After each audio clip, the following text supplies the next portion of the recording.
السلام عليكم، اهلا وسهلا، مرحبا بكم من جديد في فيديو جديد. هذا النهار ان شاء الله جيت نشارك معكم فيديو ديال الساعه اللي هو الصحراء المغربيه. مبروك على المغاربه كاملين هاد الواقعه اللي فرحت المغاربه كاملين.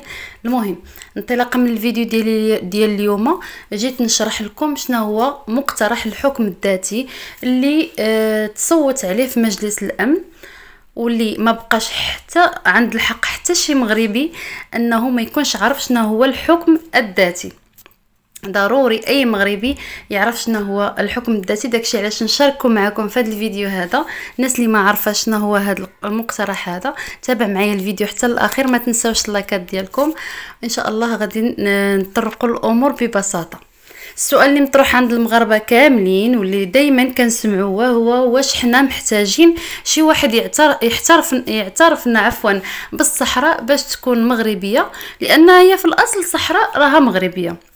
والسؤال الاخر كنبقاو نسمعوا علاش من الضروري هاد الدول هادو زعما تعترف. اولا خصنا نعرفوا ان الحكم الذاتي اللي تصادق عليه في المغرب هو حكم سياسي، حكم ثقافي اداري. لان الحكم الذاتي كيكون بزاف ديال البلدان، غادي نطرق لهم في نهايه الفيديو.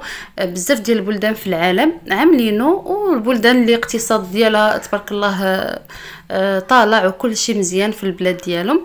داكشي علاش غادي نطرق له في نهايه الفيديو، نقول لكم شنو هما الدول اللي كاينين عندهم هذا الحكم هذا. هادشي كيعني ان المنطقه الجنوبيه غيكون عندها برلمان ديالها بوحدها، ممثلين ديالها في المنطقه ديال الصحراء المغربيه هما اللي غيكونوا في البرلمان.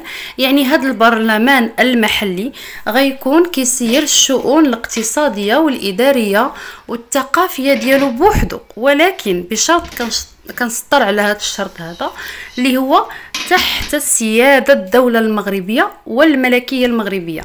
صافي، هاد السياده المغربيه اللي هي العسكر، الجيش، العمله والرايه اللي هو العلم المغربي، وكذلك حتى العلاقات الخارجيه اللي هو وزير خارجيه واحد في الدوله كلها كيهضر بسميه الدوله كامله بما فيهم الاقاليم الجنوبيه كذلك ديال الصحراء المغربيه، كيف ما كاين في اقاليم اخرى وجهات اخرى. مثلا كاينه في المغرب بزاف ديال الجهات، مثلا جهه درعا تافيلات، جهه مكناس فاس، بزاف ديال الجهات الى اخره.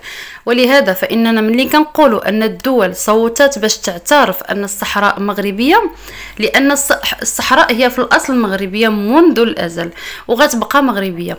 هي صوتات فقط على مقترح لحل النزاع المفتعل، مقترح ديمقراطي اللي كاين بحاله بزاف ديال الدول الديمقراطيه، وضروري كان عليهم يصوتوا عليه بالخاطر ولا بزز لانه ديمقراطي بامتياز.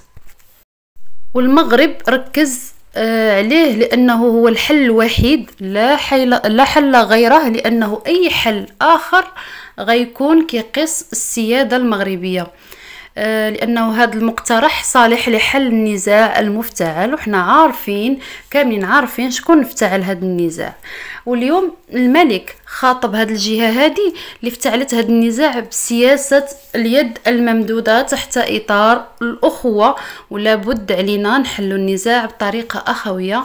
يعني يحلوا كل شيء فوق الطاوله ويناقشوه، وهذا هو الحل الوحيد، ما كاينش غيره. يخص يا اما القبول او القبول فقط. هذا الحل ديال الحكم الذاتي كما قلت لكم في بدايه الفيديو راه كاين بزاف ديال الدول. كاين مثلا في دوله اسبانيا عندها حكم ذاتي في حل كاتالونيا اللي عطيها حكم ذاتي ديالها وعندها حكومه بوحدها ولكن تحت السياده الاسبانيه. كذلك ايطاليا عندها سردينا حكومه بوحدها وبرلمان ديالها بوحدها ولكن تحت السياده الايطاليه. كندا كذلك منطقه كيبيك عندها حكم ديالها بوحدو ولكن تحت السياده الكنديه، لدرجه ان في هذه المنطقه راه كاين لغه اخرى اللي كيهضروا بها هي الفرنسيه. ايضا هونغ كونغ في الشينوا حتى هي. يعني جميع الدول الديمقراطيه كتلقى هذا النوع ديال الحكم كيكون هو الحل النزاع اللي كيكون في البلاد، وطبعا كيكون تحت سياده الدوله الاصليه اللي فيها الملك واحد. وهذا الشيء اللي طبق في المغرب حتى هو، باش حتى واحد ما يجي يقول فهاد المقترح اللي اقترحه المغرب في مجلس الامن، حتى واحد ما يجي يقول لا هذه سياسه لا ما يمكنش نعملوها، ولا لانها سياسات مشات بزاف ديال البلدان العالم، وكان ضروري عليهم انهم بزاز منهم خصهم يصوتوا.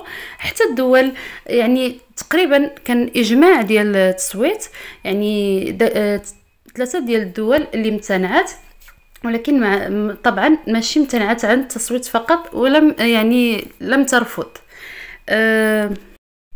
بالنسبه للحكم الذاتي راه كاين حكم ذاتي اقتصادي، كاين حكم ذاتي سياسي، كاين ثقافي.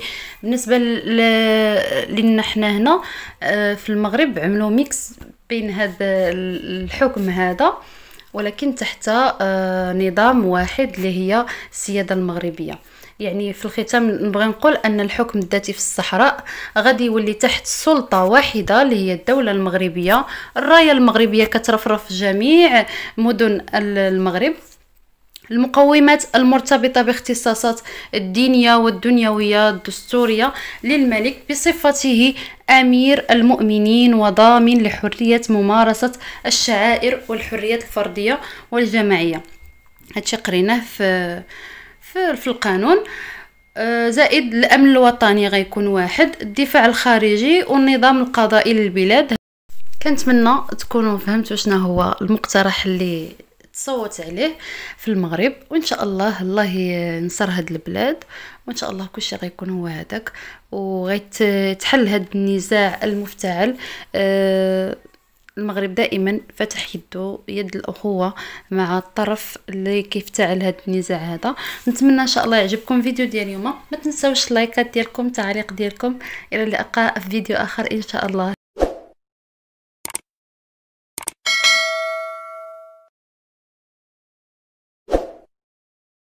يا شعبي العزيز، أن نقوم كرجل واحد بنظام وانتظام. يا شعبي العزيز، أن نقوم كرجل واحد بنظام وانتظام.